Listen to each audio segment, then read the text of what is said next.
MPW পদে অবিলম্বে ডিগ্রিপ্রাপ্ত বেকারদের নিয়োগের দাবিতে আবারও রাস্তায় নামল হতাশাগ্রস্ত বেকাররা।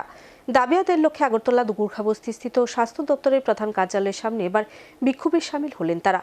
বিক্ষোভ কর্মসূচি থেকে বেকারদের এক প্রতিনিধি দল দপ্তরের আধিকারিকের সাথে মিলিত হয়ে অবিলম্বে নিয়োগ প্রক্রিয়া সম্পূর্ণ করার দাবি জানান। দাবি অনাদায়ে প্রয়োজনে আগামী দিন আরও বৃহত্তর আন্দোলন গড়ে তোলার বার্তা দিলেন বেকাররা। রাজ্য সরকারের স্বাস্থ্য দপ্তরে দীর্ঘদিন ধরে বন্ধ রয়েছে এমপিডব্লিউ নিয়োগ, অথচ রাজ্যে এই পদে ডিগ্রিপ্রাপ্ত বেকারের অভাব নেই। ক্রমশ এমপিডব্লিউ বেকারের সংখ্যা বেড়েই চলেছে। 2017 সালে তৎকালীন বামফ্রন্ট সরকার এমপিডব্লিউ পদে 791 জনকে নিয়োগ করার জন্য উদ্যোগ গ্রহণ করা হলেও পরবর্তী সময়ে সরকার পরিবর্তন হবার পর সেই নিয়োগ প্রক্রিয়া বাতিল করে দেওয়া হয়। এরপর থেকে এখনো পর্যন্ত এমপিডব্লিউ পদে কোনো নিয়োগ নেই। এতে করে স্বাভাবিকভাবে হতাশা বাড়ছে এমপিডব্লিউ বেকারদের। এই বেকাররা বারবার নিয়োগের দাবিতে রাস্তায় নামলেও শুধু আশ্বাস আর প্রতিশ্রুতি ছাড়া কিছুই জুটেনি তাদের ভাগে। তাই নিয়োগের দাবিতে বুধবার ফের আরও একবার রাস্তায় নামল এই বেকাররা।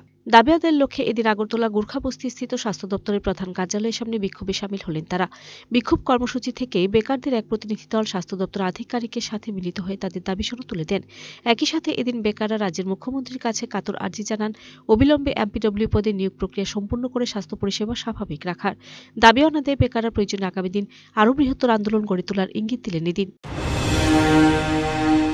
আমরা এই জন্যই আসছি, আমাদের তো নিয়োগটা অনেক দিন ধরেই বন্ধ আছে, তো নিয়োগটা যাতে করানো হয় তার জন্য আমরা বারবার এখানে আসছি, বারবারই ওদের কাছে রিকোয়েস্ট করছি বারবার, কিন্তু কোনোভাবেই কোনো কাজ হচ্ছে না।